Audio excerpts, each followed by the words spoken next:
Good morning, everybody. Um, I was just outside, came in a little late from, good morning, from Bangalore this morning. And one of my colleagues told me, hey, towards the whole session, can you talk about and put in really a website link on your deck so that we can tell people to play around with it and see our tools? And I told him, absolutely not. I'm not going to talk about any tools or anything that we do as part of our conversation. Rather, I'm going to just talk about two journeys. And I think those journeys are very critical, very important, just at the juncture that we are standing now. In fact, I heard probably Shashi talking about earlier on the skills transformation in the agenda. And I picked that up as well, something similar as part of this 15-minute conversation that I'll do. Now, and there are two journeys that I want you to rather take you down. One of them is specifically around the broader change that we are finding in our economy and ecosystem. And therefore, what does that mean from a skills perspective?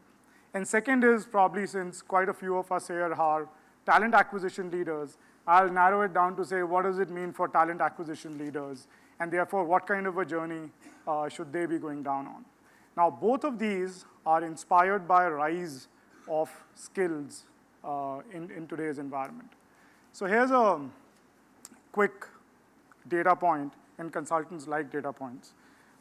As it says up here, the left-hand side is actually a news article that came up in ET earlier this month. And these are the who's who in the IT services industry, right? You can see that the hiring data going up 8.9%, probably it's the highest after 2012.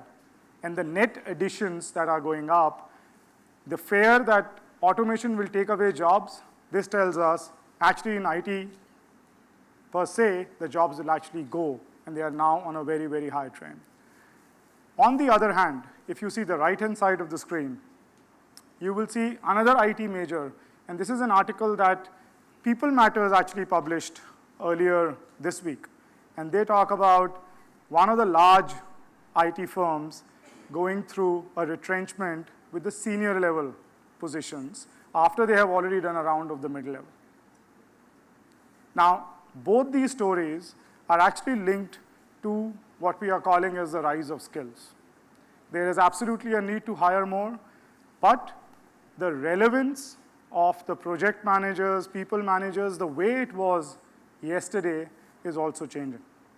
And both of them show that some jobs will go and some jobs will absolutely get added. In the same context, and stretching it a little bit further, we hear this term called new-collar workers. We know what are new-collar workers?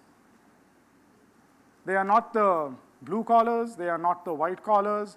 They are the ones who are typically learning on their own. They may not have a pedigree, but they gain proficiencies by going to perhaps a vocational college, an e-learning, vocational or a community, a certification program. And IBM out there is just one of the examples of such an organization, which is really saying a graduate degree or a postgraduate engineering degree doesn't matter. What matters is what proficiency do you bring to the job. So we have examples of companies like Bank of America, Hilton Hotels, Penguin Random House, a publishing company. And they are moving into that zone and saying, degree is not as important as the proficiency that an individual belongs, or rather, brings in to the job. Now, in the same context, if I was to now bring it back to what does it mean for HR as a fraternity? If you fundamentally see, maybe if I stay back on this for one more sec,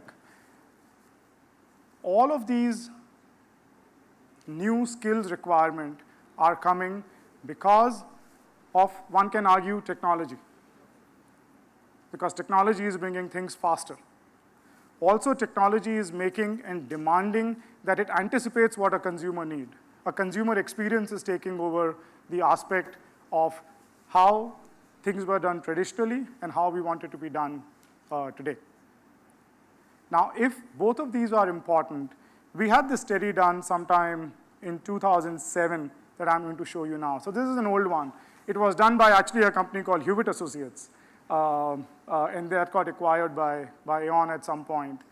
And what you will see around here is that HR typically acts in these, structurally in these, I wouldn't call it silos, but in specialized center of expertise, COEs kind of model, right? So we hear rewards as a COE. We know about work, HR business partners as a COE, leadership, recruitment, learning.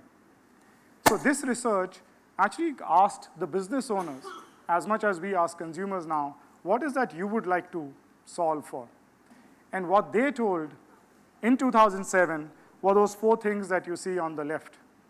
They said, more than you solving us for a specific tact to turn around and get people on board, we would rather see and demand a continuous flow of talent. That is the business need. Rather than sporadically just looking at high performance building, high performance is split across various jobs that different HR verticals should be doing. So we want this as an outcome. Now, if you now extend the same and say, what does it mean for a TA professional? And if I could point out probably to a couple of items out there, just look at that talent supply, because that's what the business wants us to deliver. You will see that there are traditional items like sourcing, screening, vendor management that we are expected to do. At the same time, there is an element of understanding the skills gap, the workforce planning, competencies. These are becoming equally important for today's TA professional.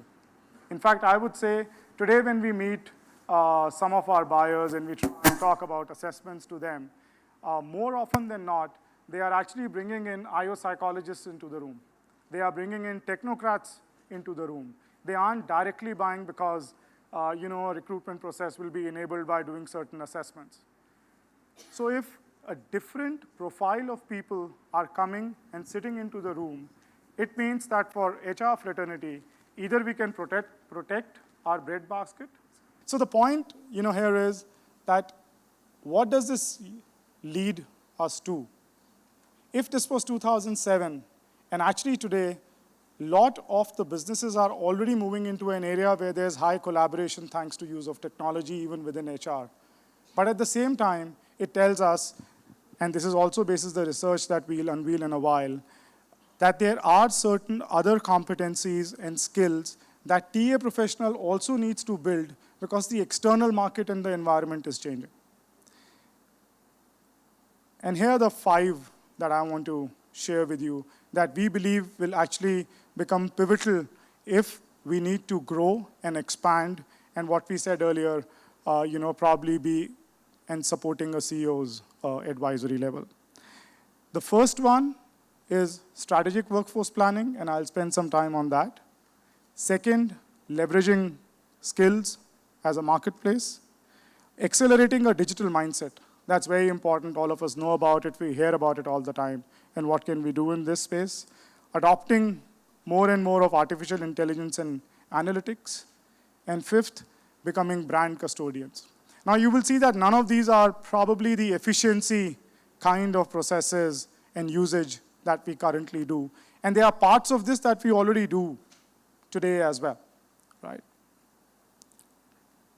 Now, from a strategic workforce planning, I've just taken an example of what's happening internally, because we also consult with companies a lot on their performance, on their org, on their structures, on their job architectures, etc. As technology is rolling out, all companies are looking at increasing productivity. I'm sure all of us face those challenges. They ask us to reduce manpower, but at the same time, they are also increasing manpower in different pockets. They are looking for newer profiles of people. So there is at one end automation that's coming to jobs. It's changing job architecture. At the other end, there are new skills that are being added. Now, as TA professionals, we need to understand the rationale and what's going on within that space. If we don't know that well enough, we will not be able to hire and provide appropriate people or manage that talent supply. There will be a lot of reskilling that some of the perhaps learning and development, talent development leaders will be picking up as an agenda. For us, if you look at on the right-hand side, we are also talking about augmenting as well as leveraging, which brings me to the point of newer talent pools that are coming by. For certain skills, and in the context of what we talked about, the new collar workforce, there is a large pool of people who aren't actually looking for full-time jobs. They are just freelancers who are skilled. They may not even have a degree. How do we identify and search those out? How do we engage with these gig economy workers whose choice of freelancing is going up and technology is making it more and more easier for them to really work beyond certain geographical boundaries? Now that is the first point around being better, understanding the strategic workforce, where are the gaps, and how can we fulfill them through accessing newer talent pools. Second, this is the only time I'll talk about Aon. Second is really the skills that are readily now available outside of traditional pedigrees and colleges. Like, a lot of us, I'm sure, have come from good B schools. There are some IITians. And in the past, it was all about who has the pedigree, and they were given a leg up. Nowadays, there are open marketplaces where there are skill-based, proficiency-based people available. And these, again, are as competent and perhaps even more competent than some of the ones with pedigrees.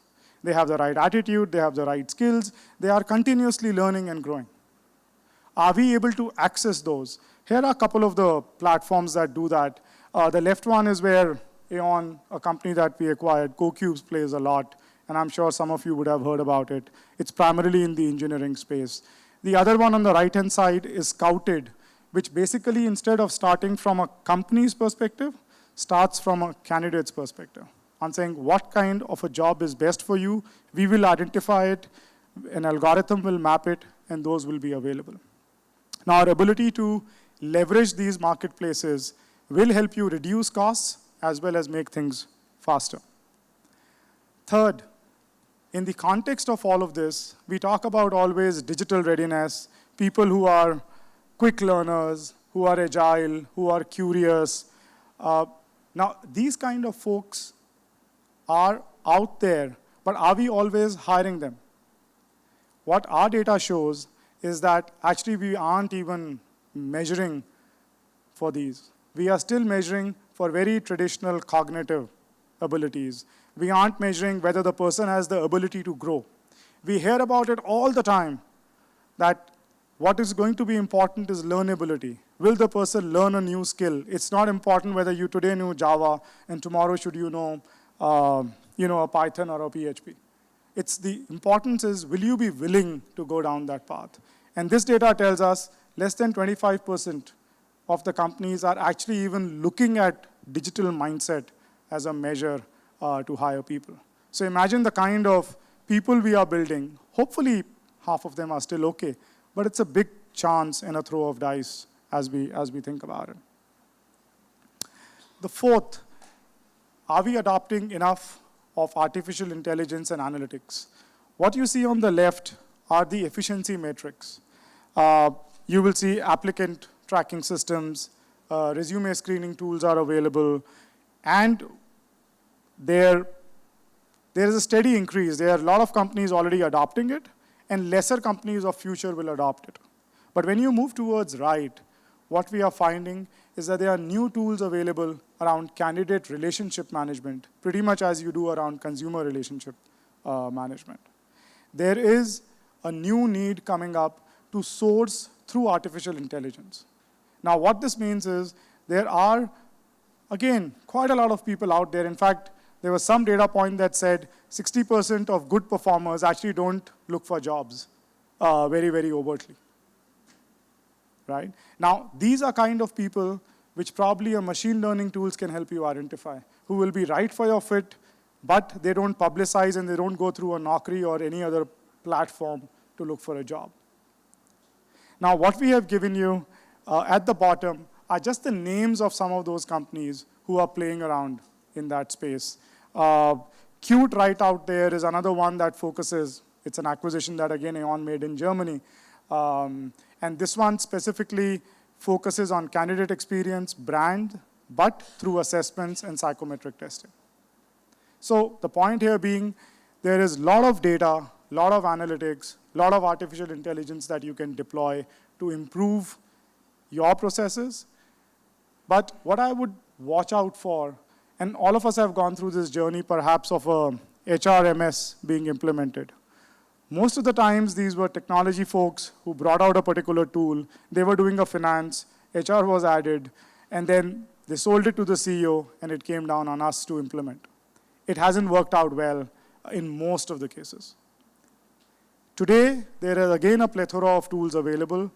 The charge that TA professionals can take is really understanding what's underlying these technologies and what will make business sense for you to implement. There could be many things out there, right? My last one, and this is a old wine, new bottle, but I do think employer brand is a very diffused responsibility across all of HR. I mean, everybody needs it, but there are very few who are making it into a strategic agenda for the organization and seeing it through. It's left to the leadership team. We all know that brand has a huge impact. Now, what the data told us is 55% higher satisfaction if you had a brand with the candidates.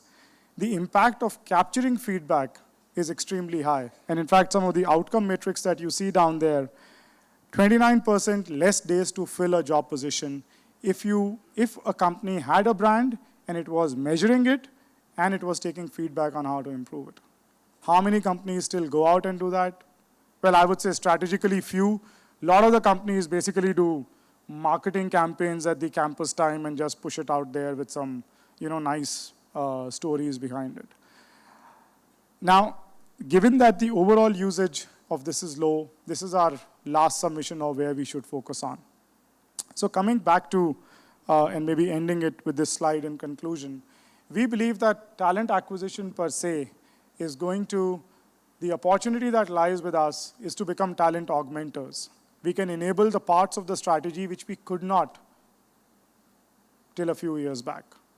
Because external markets are changing, we have a new opportunity. Either we can grab it or it can run us by. So if we wish to own the whole continuous talent supply, one, we need to focus on candidate experience and build a brand around that. Second, hire for skills, absolutely important. And at the same time, keep an eye on the digital mindset of people, both for the current as well as for the future. Third, talent communities where people are looking for jobs, engage with them in those platforms, as well as do outbound hiring through using AIs and other technologies so that people who are not even looking, you can reach out to that talent. And then, of course, AI and big data should enable this journey for you as well. So that's what I had to share. The more details, a summary of this, of course, is outside. You can perhaps grab a copy. And a more detailed report, we can mail it over if we have your email IDs and rest. Thanks a lot, and thanks for your time as well. Thank you very much, Tarandeep. I'm going to request you to stay with me, and I request Esther to please join us on stage as it's time to launch the research report.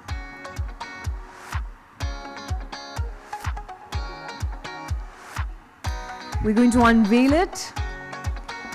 Here we go, ladies and gentlemen. There's a lot of hard work that's gone into this particular report, which means it deserves a round of applause. Go for it, Esther. Have you done a very great job of tying that ribbon up? Okay, here we go, ladies and gentlemen. Another round of applause. Don't just add, but augment. And Tarandeep and Esther, once again, thank you very much for doing the honors.